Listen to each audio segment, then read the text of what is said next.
नाज़रीन अस्सलाम वालेकुम। सियासत टीवी के खुसूसी प्रोग्राम खबर ख्याल में आपका खैर मकदम है। मैं मोहम्मद रियाज अहमद।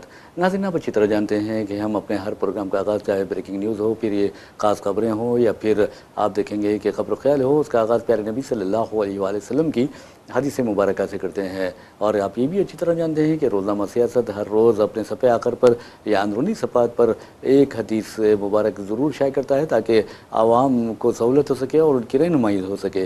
तो बहरहाल, जहाँ तक आज की हदीस मुबारक का सवाल है, तो आपको बता दूँ कि हज़रत अनस बिन मालिक रज़ी अल्लाह तआला अन्हु से रिवायत है, रसूलुल्लाह सल्लल्लाहु अलैहि वसल्लम और हज़रत अबू बकर सिद्दीक़ रज़ी अल्लाह तआला अन्हु, हज़रत उमर फ़ारूक रज़ी अल्लाह तआला अन्हु, हज़रत उस्मान गनी रज़ी अल्लाह तआला अन्हु एक रोज़ ओहद पहाड़ पर चढ़े थे, तो उनके बायस उसे वजद आ गया। आप सल्लल्लाहु अलैहि वसल्लम ने फरमाया, ए ओहद ठहर जा, क्योंकि तेरे ऊपर एक नबी, एक सिद्दीक़ और 2 शहीद हैं।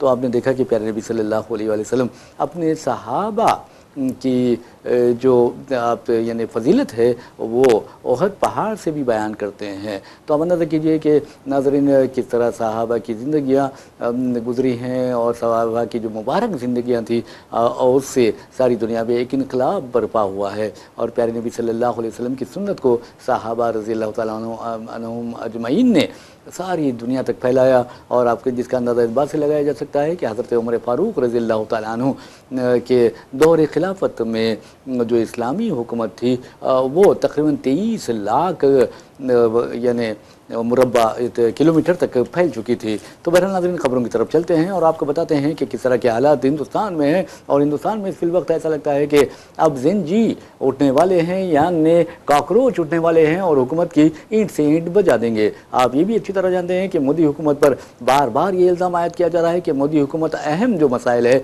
सुलगते जो अवामी मसाइल है, बेरोज़गारी का जो मसला है, महंगाई का जो मसला है, ख़वातीन की इज़्ज़तों के तहफ़्फ़ुज़ का जो मसला है, अक़लियतों पर मज़ालिम का जो मसला है, उन मसाइल को, यहाँ तक कि मुल्क की बिगड़ती माशी हालत का जो मसला है, उस पर पर्दा डालने के लिए आप देखेंगे कि तवज्जो हटाने के लिए अजीब व गरीब हरकतें कर रही है। इस सिलसिले में हम आपको सबसे पहले लिए चलते हैं मगरबी बंगाल। मगरबी बंगाल में देखा कि आपने असम्बली इंतखाबात में ममता बनर्जी को शिकस्त देने के लिए क्या क्या नहीं किया गया। ममता बनर्जी ने तो वाज़ेह तौर पर कह दिया था कि टीएमसी को शिकस्त देने के लिए BJP election commission of India के साथ साजबाज कर चुकी है और तहक़ीक़ाती जो मरकज़ी एजेंसियाँ हैं, इन्फोर्समेंट डायरेक्टरेट हो या फिर CBI हो, NIA हो या इनकम टैक्स डिपार्टमेंट, उनको भी इस्तेमाल कर रही है, ये ममता बनर्जी ने कहा था। और आपने देखा है कि SIR के ज़रिए तकरीबन 90 लाख यानी 90 लाख जो है वो वोटरों के नाम हज़फ कर दिए गए और अदालतें भी खामोश रहीं। और अंदाज़ा कीजिए कि इस मामले में सुप्रीम कोर्ट पर भी शदीद तनक़ीदें की गई कि सुप्रीम कोर्ट इंतखाबी अमल के ताल्लुक से ख़ास तौर पर जिन लोगों के नाम हज़फ किए गए थे उन्हें वोट डालने की इजाज़त नहीं दिया है सुप्रीम कोर्ट ने, ये कहा गया। तो बहरहाल नाज़रीन, ये भी कहा जा रहा है कि अदलिया भी अब मोदी हुकूमत के दबाव में काम कर रही है, लेकिन हम इससे इत्तेफाक नहीं करते, अदलिया का हम एहतराम करते हैं। लेकिन अपोजिशन जमातें जो कहती हैं, अपोजिशन लीडर्स जो कहते हैं, वो हम आप तक ज़रूर पहुंचाते हैं। बहरहाल आपको बता दें कि असम्बली इंतखाबात में टीएमसी ने 80 नशस्तों पर कामयाबी हासिल की थी और आपने देखा कि किस तरह हेरा फेरी की गई, किस तरह जो मरकज़ी फोर्सेस को वहाँ पर तैनात किया गया, किस तरह की धांधलियाँ की गई है। ये हम नहीं कहते हैं, ये तो अपोजिशन कायदीन खुद कह रहे हैं। और आपको बता दूं कि ममता बनर्जी ने बबांग दहल ये इल्ज़ाम आयद किया था कि बीजेपी ने 100 सीटों पर वोट चोरी किए हैं, 100 सीट लूटे हैं और इंतखाबी नताइज में भी हेरा फेरी की गई है। तो बहरहाल अगर ममता बनर्जी जीत जाती टीएमसी तो उसे 180 नशस्तों पर कामयाबी मिलती। लेकिन आपको बता दूं कि आप 180 जीतें या कुछ और जीतें, लेकिन गद्दार अगर किसी जमात में होते हैं, किसी पार्टी में होते हैं या मौका परस्त किसी पार्टी में होते हैं और ऐसे लोग जिनको यानी पॉलिटिकल वैल्यूज़ की कोई यानी सियासी इक़दार की, अखलाकी इक़दार की, मोरल वैल्यूज़ की कोई अहमियत नहीं रहती, वो बिकाऊ होते हैं। और ऐसा लगता है कि पॉलिटिकल मार्केट में अब बिकाऊ माल की बहुत ज़्यादा अहमियत हो गई है। तो बहरहाल नाज़रीन, गद्दारों की वजह से आपको बता दूं कि पॉलिटिकल वैल्यूज़ مورل ویلیوز تباہ تاراج ہو کر رہ گئی ہیں. اور ہم آپ کو یہ بتانا چاہتے ہیں کہ 80 ٹی ایم سی ارکان اسمبلی میں سے تقریباً 58 ٹی ایم سی ارکان کے بارے میں کہا جا رہا ہے, یعنی ارکان اسمبلی کے بارے میں کہا جا رہا ہے کہ انہوں نے بغاوت کر دی ہے پارٹی قیادت سے, اور بغاوت کر کے انہوں نے اپنا الگ گروپ بنا لیا ہے. اور آپ کو یہ بھی بتا دوں کہ جہاں تک قانون انسداد انحراف کا سوال ہے, 2/3 اگر ارکان کسی پارٹی سے نکل جاتے ہیں تو اس کا اطلاق نہیں ہوتا. تو بہرحال آپ کو بتانا ضروری ہے کہ اس قانون سے بچنے کے لیے یہ آپ کو بتانا ضروری ہے کہ کس طرح رت برت بینرجی کو قائد اپوزیشن بنانے کے لیے 58 ٹی ایم سی ارکان اسمبلی نے دستخط کیے ہیں, اور اب دیکھنا ہے کہ گیند جو ہے وہ اسپیکر کے ہاتھ میں ہے. ایک بات یہ اہم ہو گئی ہے, اور آپ کو یہ بتا دیں کہ اس سلسلے میں یہ بھی کہا جا رہا ہے کہ کم از کم 20 ارکان پارلیمنٹ جو ٹی ایم سی کے ہیں وہ بی جے پی قائدین سے رابطے میں ہیں اور وہ بی جے پی میں شامل ہو سکتے ہیں. لیکن آپ کو بتا دوں کہ ہندوستان کی جو موجودہ سیاست ہے, خاص طور پر 2014 کے بعد سے جو پولیٹیکل ویلیوز تباہ و برباد ہوئی ہیں, اس سلسلے میں آپ کو بتانا ضروری ہے کہ 3 چیزیں استعمال کر رہی ہے بی جے پی. اور میں یہ نہیں کر رہا ہوں بلکہ شرد پوار جیسے یعنی جید جو سیاستداں ہیں اور سینئر سیاستداں ہیں وہ کہتے ہیں, عام آدمی پارٹی کے جو سنجے سنگھ ہیں وہ کہتے ہیں کہ یہ بی جے پی یعنی مختلف سیاسی پارٹیوں کے جو قائدین ہیں انہیں اپنی پارٹی میں شامل کرنے کے لیے C B I, enforcement directorate, income tax department اور این آئی اے سے اور دیگر مرکزی ایجنسیوں سے ڈرا رہی ہے. اور آپ کو بتا دوں کہ ڈرا دھمکا کر انہیں بی جے پی میں شامل کیا جا رہا ہے یا پھر الگ گروپ بنانے کے پر مجبور کیا جا رہا ہے. اس کے علاوہ لالچ دیا جا رہا ہے مختلف عہدوں کا. اور اس سلسلے میں سمندو ادھیکاری جو مغربی بنگال کے چیف منسٹر ہے وہ, اور چیف منسٹر آسام ہیمنتا بسوا سرما جن کی پیدائش کانگریس کے نرسنگ ہوم میں ہوئی لیکن اب وہ آر ایس ایس کی چڈی پہن چکے ہیں. تو بہرحال ان دونوں کی مثال آپ کے سامنے پیش کی جا سکتی ہے. یہ کانگریس کے جھولے میں جھولنے والے اب بی جے پی کے گود میں بیٹھے ہیں اور دونوں بھی چیف منسٹر بنا دیے گئے ہیں. تو بہرحال ناظرین آپ کو بتا دوں کہ اس سلسلے میں عام آدمی پارٹی کے ایک جو رکن راجیہ سبھا ہے سنجے سنگھ نے بی جے پی پر الزام عائد کیا کہ وہ سیاسی جماعتوں کو توڑنے کا کام کرتی ہے. اور اس سلسلے میں سنجے سنگھ نے باضابطہ کئی مثالیں پیش کی ہے اور کہا کہ بی جے پی ای ڈی اور سی بی آئی اور جیسی تحقیقاتی ایجنسیوں کو استعمال کر رہی ہے مختلف سیاسی جماعتوں کو توڑنے کے لیے, ڈرانے کے لیے, دھمکانے کے لیے, بلیک میل کرنے کے لیے اور لالچ دینے کے لیے. تو بہرحال انہوں نے یہ بھی کہا, مثالیں پیش کی کہ مہاراشٹر میں بی جے پی نے شیو سینا کو توڑا, این سی پی کو توڑا, اور آپ دیکھیں گے اتراکھنڈ میں اور اروناچل پردیش میں کانگریس کو توڑا, اسی طرح گوا میں بھی کانگریس کو توڑا ہے. اس کے علاوہ اب مدھیہ پردیش میں عام آدمی پارٹی کو توڑا گیا ہے, دہلی میں بھی عام آدمی پارٹی کو توڑا گیا ہے. تو یہ جو بی جے پی ہے یہ اس قدر کمزور ہے, اس قدر بزدل ہے کہ وہ مختلف پارٹیوں کو توڑ رہی ہے. اب ناظرین آپ کو بتا دوں کہ جہاں تک عام آدمی پارٹی کے سنجے سنگھ کا سوال ہے, انہوں نے جس طرح کہا ہے کہ بی جے پی ڈرا کر, دھمکا کر یا لالچ دے کر مختلف سیاسی جماعتوں کو توڑ رہی ہے, تو خاص طور پر آپ دیکھیں گے کہ ممتا بنرجی کی جو پارٹی کو اس نے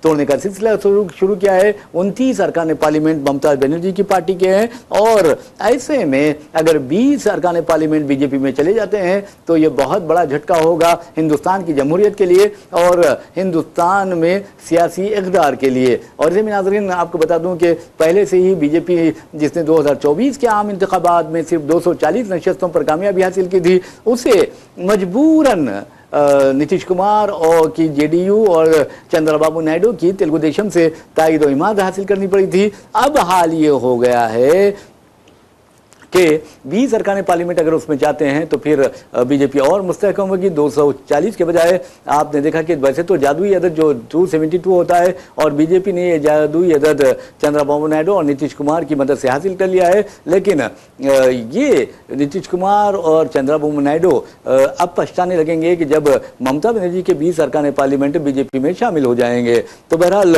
ان کی کوئی اہمیت نہیں رہے گی. اس کے بعد دیکھیے بی جے پی کیا کھیل کھیلتی ہے. اور بی جے پی کا جہاں تک سوال सवाल है। किसी पार्टी से इत्तेहाद करती है तो तोड़ के रख देती है। और आपने देखा कि बीजेपी ने पहले इंतखाबात में यानी ममता बनर्जी की तायद की थी मगरबी बंगाल में कम्युनिस्टों को 34 साल दौरे इख्तिदार उखाड़ फेंकने में, तो बहरहाल उसके बाद ममता बनर्जी की वो दुश्मन हो गई। इसी तरह शिवसेना के साथ तकरीबन 25-30 साल तक इत्तेहाद रहा, उसके बाद शिवसेना को ये खा गई। और उसके बाद आप देखेंगे कि किस तरह दूसरी इलाकाई पार्टियों को ये हजम करने में कामयाब रही। इसी तरह अगर आप देखेंगे कि अब तेलुगु देशम की बारी है, जेडीयू की बारी है, जेडीयू को भी हजम कर लिया गया है, क्योंकि आपने देखा कि किस तरह नीतीश कुमार को ओहदे चीफ मिनिस्ट्री से बर्खास्त करवाया गया, यानी इस्तीफा दिलवाया गया और मरकज राज्यसभा का रुकन बना दिया गया। अब देखना यह है कि अब क्या हाल होगा टीएमसी का।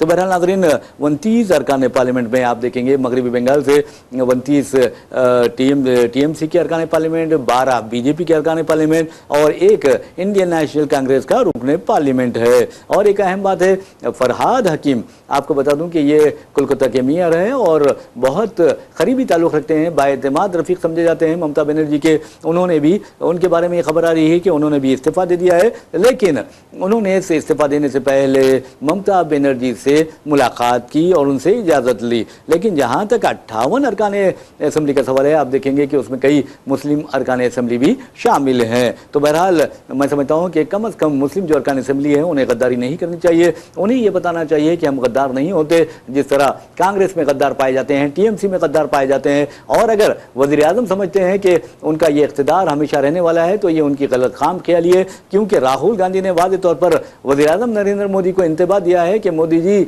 खबरदार, ये जो कुर्सी होती है हमेशा बाकी नहीं रहती, कभी किसी के पास होती है तो कभी किसी के पास होती है। आज आपके पास है, हो सकता है कि कल हमारे पास होगी। तो कहने का मतलब ये है कि मोदी जी को भी बहुत सोच समझ कर कार्रवाई करनी चाहिए, क्योंकि ये जो गुरूर और तकब्बुर होता है इंसान को जलील और खार करके रख देता है। और आपने देखा कि जिसने भी गुरूर और तकब्बुर किया वो जलील और खार हुआ, और दुनिया की ताकतों के यानी कुदरत ने उन्हें ऐसा जलील किया कि दुनिया के कमजोर लोगों ने उन्हें अपने पैरों तले रोन कर रख दिया। तो बहरहाल ममता बनर्जी हो या फिर आप दूसरी ताकतें हो, उनको भी ये सोच लेना चाहिए कि आखिर उन्होंने क्या गलती की थी। लेकिन मोदी जी हो या अमित शाह हो या योगी हो या फिर हिमंता बिस्वा शर्मा हो, इनके जो लहजे हैं इंतहाई तकब्बुराना जो बात करते हैं और मगरूर लबो लहजा होता है, और कुदरत को जब जोश आएगा तो इनका गुरूर और तकब्बुर खाक में मिल जाएगा और ये जलील कार होकर अडवाणी की तरह कहीं पर महदूद हो जाएंगे। तो बहरहाल इन्हें खबरदार रहना चाहिए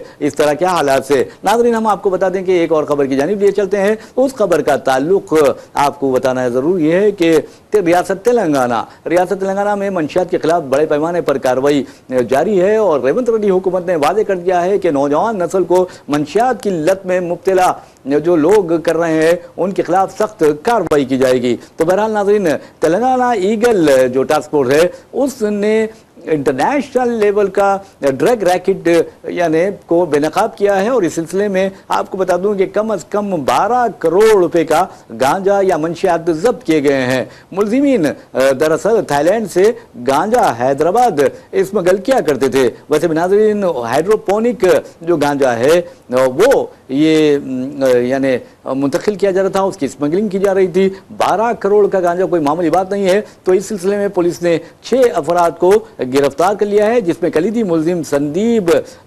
जयप्रकाश वसवानी भी शामिल है। तो बहरहाल प्रजापति भी शामिल है।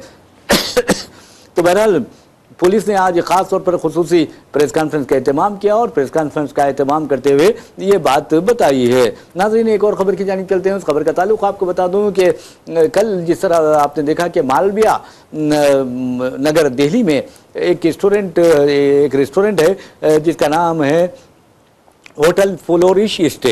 होटल फ्लोरिश स्टे में आपने देखा कि तकरीबन 60 लोग होटल में मौजूद थे और वहाँ के बावर्ची के मुताबिक जो इलेक्ट्रॉनिक चूल्हा है वो जलाते ही धमाका हुआ और सारी आग ने सारी रेस्टोरेंट को अपनी लिपेट में ले लिया। और ये भी बताया जाता है कि उस वाक़े में आप अंदाज़ा कीजिए कि 21 अफराद अपनी ज़िंदगियों से महरूम हो गए, जिसमें 11 जो लोग हैं वो गैर मुल्की और 10 जो है वो हिंदुस्तानी बाशिंदे हैं या हिंदुस्तानी शहरी हैं, और ज़ख्मियों में 21 गैर मुल्की बाशिंदे शामिल हैं। اور آپ اندازہ کیجئے کہ اس واقعے نے یعنی وزیر اعظم کو بھی صدمے سے دوچار کر دیا تھا۔ وزیر اعظم نے اتنا بڑا کام کیا کہ ہر مہلوک کے جو رشتہ دار ہیں یا ورثاء ہیں ان کو 2 لاکھ روپے معاوضہ دینے کا اعلان کیا، یعنی ایک جان کی قیمت 2 لاکھ روپے آپ اندازہ کیجئے، اور زخمیوں کے لیے 50,000 روپے معاوضہ دینے کا اعلان کیا ہے۔ جبکہ میں سمجھتا ہوں کہ جو لوگ فوت ہو چکے ہیں، جو شہید ہوئے ہیں، ان کے ارکان خاندان کو یا ان کے خاندانوں کو فی کس 1 کروڑ روپے ایکسگریشن دیا جانا چاہیے تھا اور 50 لاکھ روپے زخمیوں کو دیا جانا چاہیے۔ تو بہرحال ہمارے وزیر اعظم ہیں، بڑے دل والے ہیں، بڑے قابل ہیں، اور آپ اندازہ کر سکتے ہیں کہ وہ یعنی بڑی بڑی باتیں بھی کرتے ہیں۔ تو بہرحال 2 لاکھ روپے کوئی معمولی بات نہیں ہے، 2 لاکھ، ایک جان کی قیمت 2 لاکھ۔ تو اب اندازہ کیجئے کہ ہمارے وزیر اعظم کی جو سوچ و فکر ہے اس کا اندازہ رکھ سکتے ہیں کہ وہ عوام کے کتنے ہمدردی رکھتے ہیں، عوام سے کس قدر انسانی جذبہ ان میں پایا جاتا ہے عوام کے تئیں۔ تو بہرحال ناظرین اب بتا دوں کہ ایک اور واقعہ ہوٹل اسپتال میں پیش آیا، اور وہ ہے بہار کے مظفر پور میں۔ وہاں ICU یونٹ میں آگ لگ گئی، اور انٹینسو کیئر یونٹ جسے کہا جاتا ہے، انتہائی نگہداشت کی اکائی جسے کہا جاتا ہے، وہاں پر آگ لگ گئی، اور شاک سرکٹ کی وجہ سے آگ لگ گئی، اور اس قدر بھیانک واقعہ پیش آیا۔ وہاں پر جو مریض تھے ICU میں 15 مریض بتائے جاتے ہیں تھے، اس وقت دھواں اور آگ کے نتیجے میں 3 یا پھر اس کے بعد کہا گیا کہ 4 افراد اپنی زندگیوں سے محروم ہو گئے، جبکہ یہ اطلاعات آ رہی ہیں کہ ہلاکتوں کی تعداد میں مزید اضافہ ہو سکتا ہے۔ اور آپ کو یہ بتا دوں کہ تقریباً صبح 3 بجے یہ واقعہ پیش آیا، اور دھوئیں اور آگ کی وجہ سے مریض دم توڑ گئے۔ تو اب دیکھنا یہ ہے کہ اس واقعے کی بھی تحقیقات کی جانے والی ہے، اور جب یہ تحقیقات مکمل ہوگی تبھی پتہ چلے گا کہ آخر وجہ کیا تھی۔ ناظرین ایک اور خبر کی جانب ہم آپ کو لیے چلتے ہیں، اور اس خبر کا تعلق آپ کو بتاتے ہیں کہ کس طرح امریکی صدر ڈونلڈ ٹرمپ جو ہے وہ ایران سے امن کی بھیک مانگ رہے ہیں۔ یاد رکھیے جیسا کہ میں نے کہا ہے کہ غرور و تکبر جو ہوتا ہے انسان ہی کو نہیں اقوام کو بھی ذلیل و خوار کر کے رکھ دیتا ہے۔ تو آپ کو بتا دوں کہ اب امریکی صدر جنہیں نتن یاہو نے بڑی آسانی سے بیوقوف بنایا تھا، اب خود وہ نتن یاہو کو پاگل کر رہے ہیں، جنونی کر رہے ہیں، اور کہہ رہے ہیں کہ میں نے تمہاری مدد کی، اگر میں مدد نہیں کرتا تو تم کرپشن کے کیس میں جیل جا چکے ہوتے۔ تو بہرحال حد تو یہ ہے کہ نتن یاہو نے لبنان پر جس طرح حملے کیے، اور آپ کو بتا دوں کہ تازہ ترین واقعے میں فلسطین میں غزہ میں 9 افراد شہید ہوئے ہیں اسرائیل کے حملوں میں۔ اب ایران کو بھی چاہیے کہ جس طرح لبنان کے معاملے میں ایران یہ کہہ رہا ہے کہ اگر ایران کے ساتھ جنگ بندی نہیں کی جاتی تو ہم مذاکرات نہیں کریں گے، تو ایران کو یہ بھی کہنا چاہیے، ایران نے کہا بھی ہے، بہرحال پورے زور سے کہنا چاہیے کہ فلسطینیوں پر حملے روکے جائیں۔ تو بہرحال ناظرین آپ کو بتا دوں کہ جو انٹرنیشنل لیول پر بیویاں جو کردار ادا کر رہی ہیں، ہو سکتا ہے کہ ڈونلڈ ٹرمپ بھی بیوی کے دباؤ میں کام کرتے ہیں جس طرح نتن یاہو۔ کہا یہ جاتا ہے، امریکی میڈیا رپورٹس میں بتایا گیا ہے کہ لبنان کے ساتھ جنگ بندی کے لیے نتن یاہو پر امریکی صدر ڈونلڈ ٹرمپ نے زور دیا، لیکن ڈونلڈ ٹرمپ کی زور دینے کے باوجود بھی جو نتن یاہو ہے جسے غزہ کا خسائی کہا جاتا ہے، اس نے لبنان پر تابڑ توڑ حملوں کا سلسلہ جاری رکھا۔ اور پھر آپ دیکھیں گے کہ ٹرمپ کو غصہ آیا، اور ٹرمپ نے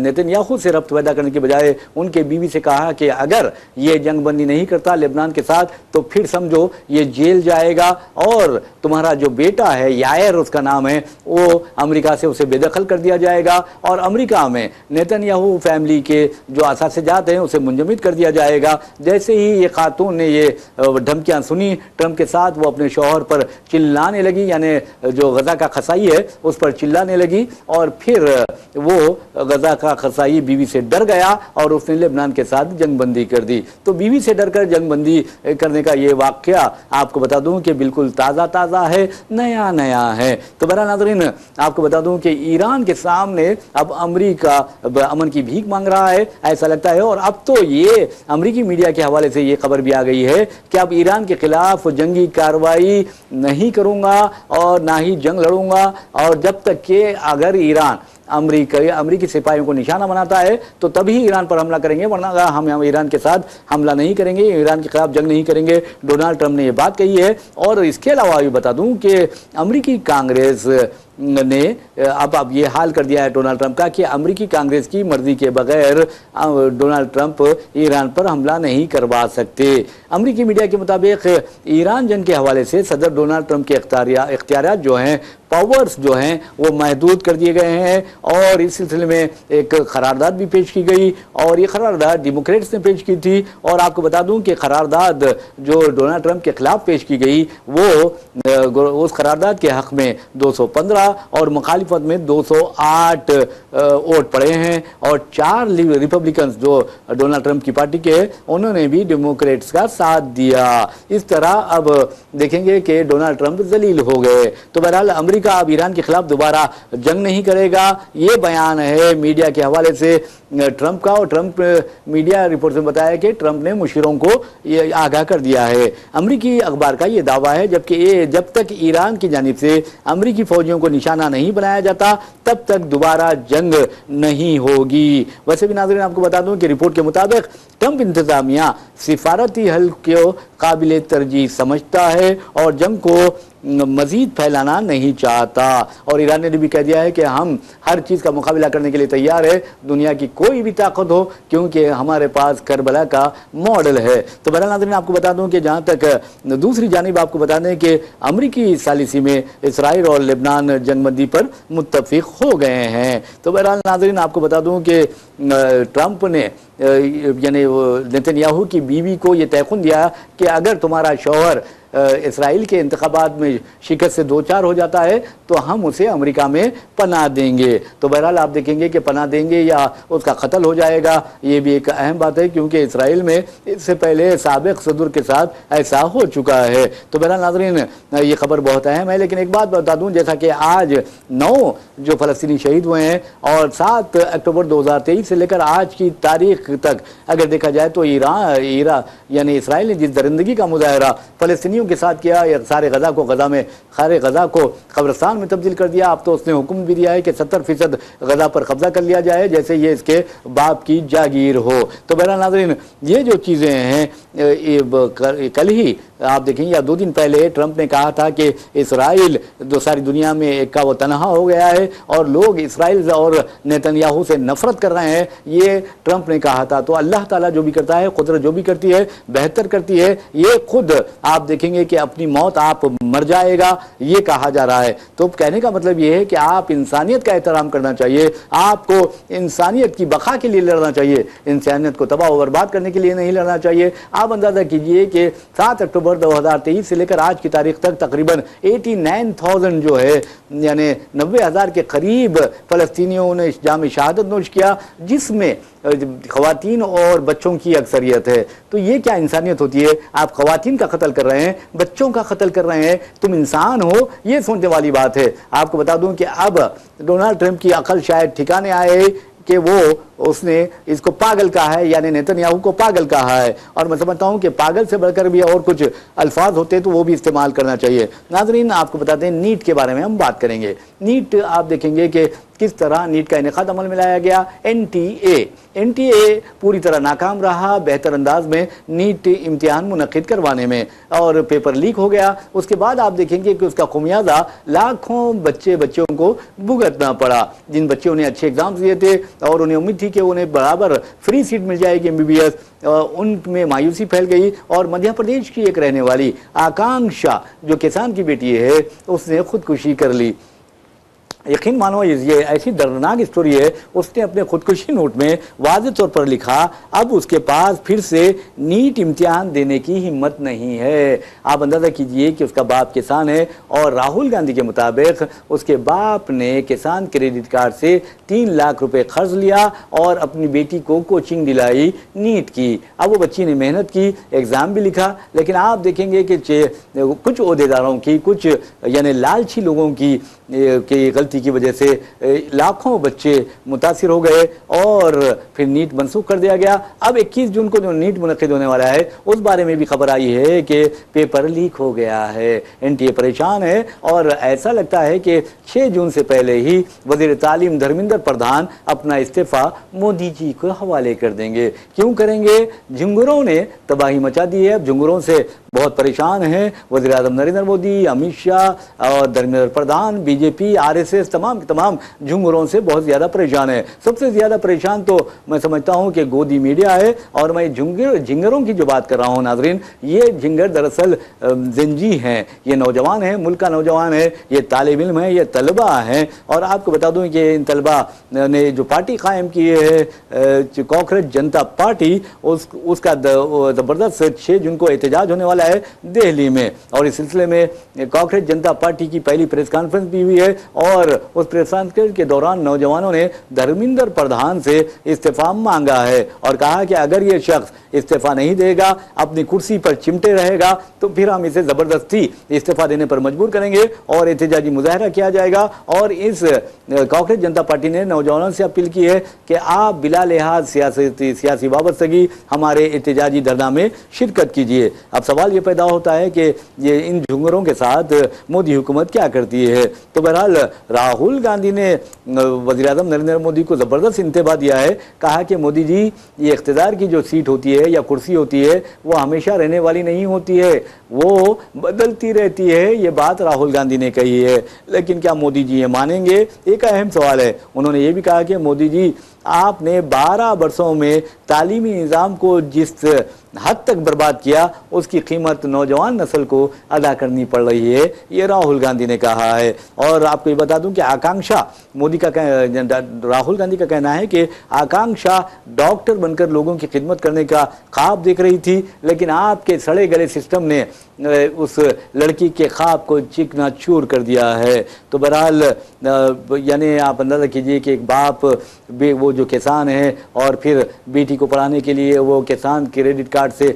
3 लाख रुपए खर्च लेता है, फिर उसके बाद बावर्ची का काम करने के लिए नागपुर चले जाता है और नागपुर में बच्ची को नीट की कोचिंग भी दिलाता है। लेकिन उसके बावजूद आप देखेंगे कि बच्ची कहती है कि अब मेरे में हिम्मत नहीं कि अब नीट लिखूं, इसलिए वो खुदकुशी कर लेती है। एक जवान बेटी का खुदकुशी करना कोई मामूली बात नहीं होता। आप धर्मेंद्र प्रधान को क्या एहसास होगा, मोदी जी को क्या एहसास होगा, योगी जी को क्या एहसास होगा, या बीजेपी को क्या एहसास होगा, इस तरह के बच्चों का गरीबों से इनका क्या लेना देना है। तो बहरहाल नाज़रीन, आपको बता दूं कि सिर्फ ये हमदर्दी की बात करते हैं, ज़बानी यानी आप देखेंगे कि ज़बान नहीं ज़बान जमा खर्च करते हैं, हकीकत में इनको आवाम से कोई लेना देना नहीं है। क्योंकि आप देखेंगे कि मुल्क को जो सुलगते मसाइल है, ख़ास तौर पर बेरोज़गारी का मसला है, ख़ास तौर पर महंगाई आसमान को छू रही है। हद तो ये है कि खुर्दूनी तेल की कीमतों में बेतहाशा इजाफा हो गया है और जो पेट्रोल और डीजल की कीमतों में मुसलसल इजाफा होता जा रहा है। 11 दिन में 4 मरतबा मोदी जी ने, कितने बड़े लीडर हैं हमारे, कितने हमदर्द अवाम के हैं, वो अवाम को किस तरह महंगाई से बचाना चाहते हैं, उसका अंदाज़ा लगा सकते हैं कि 11 दिन में 4 मरतबा पेट्रोल और डीजल की कीमतों में मोदी जी ने इजाफा कर दिया है। मोदी जी आवाम के कितने हमदर्द हैं, उसका अंदाज़ा इस बात से लगाया जा सकता है कि इस साल मोदी जी ने जो गैस की कीमतें बढ़ाई हैं, 1 नहीं, 2 नहीं, 3 नहीं, 4 नहीं, 5 नहीं, 6 नहीं, 7 मरतबा बढ़ाई है। और कमर्शियल जो वो हैं सिलेंडर है, उसकी कीमत में तो उन्होंने 1572 रुपये का यानी 1571 रुपये 50 पैसे का इजाफा कर दिया। मोदी जी इस कदर हमदर्द हैं आवाम के और आवाम की भलाई के लिए काम करते हैं। ये आप देख लीजिए, ये मोदी जी की खूबी है और बीजेपी की खूबी है, बीजेपी हुकूमत की खूबी है। और आपको बता दूं कि किसान इस हुकूमत में खुदकुशी कर रहे हैं, कितना बड़ा कारनामा है। लड़कियां लड़के खुदकुशी कर रहे हैं, बेरोजगारी से तंग आकर तलबा खुदकुशी कर रहे हैं, यानी सिस्टम में करप्ट सिस्टम की वजह से। और अब तो हद ये है कि वेदांत नामी CBSE का तालिब इल्म जब अपना पेपर मंगवाता है जांचने के लिए, तो उसे जो पेपर दिया जाता है, पहला जो सफ़ा होता है वो उसके नाम का होता है, लेकिन अंदरूनी सफ़ा दूसरों के होते हैं। वेदांत ये क्या करता है, इंस्टाग्राम पर ये स्टोरी शेयर करता है, जिसके साथ ही 20 लाख लोग उस स्टोरी को देखते हैं और फिर मोदी जी के जो हामी हैं, भक्त हैं, वो उसे पाकिस्तानी करार देते हैं, दहशतगर्द करार देते हैं। तो बहरहाल मोदी जी आवाम की बहबूद के लिए काम करने वाले हैं, जिसका सबूत आप अच्छी तरह जानते हैं। बहरहाल नाज़रीन, आपको बता दें, एक और खबर की जानिब लिए चलते हैं। आपको बता दें कि कुवैत में कल जिस तरह हमला हुआ था, ईरान ने तो उसकी तरदीद की है, लेकिन ईरान हमला किया है, कुवैत ने दावा किया है। तो बहरहाल एक इंडियन टेलर जो है वहाँ पर अपनी ज़िंदगी से महरूम हो गए। उनका नाम बता दूँ, मंजूर अहमद है। शहीद मंजूर अहमद अपने भांजे या भतीजे की शादी में शिरकत के लिए یہاں پر آ رہے تھے مدھیہ پردیش، لیکن آپ کو بتا دوں کہ اس سے پہلے ہی وہ اس دنیا سے کوچ کر گئے۔ تو بہرحال ہم دعا ہی کر سکتے ہیں کہ اللہ تعالیٰ ان کی بخشش فرمائے، اور یہ دعا کے علاوہ اور کیا کر سکتے ہیں۔ تو بہرحال ناظرین، اسی کے ساتھ ہم اپنا پروگرام خبر و خیال اختتام کو پہنچاتے ہیں۔ اپنے میزبان محمد ریاض احمد کو اجازت دیجیے، انشاءاللہ پھر ملاقات ہوگی، پھر بات ہوگی، تب تک کے لیے اللہ حافظ۔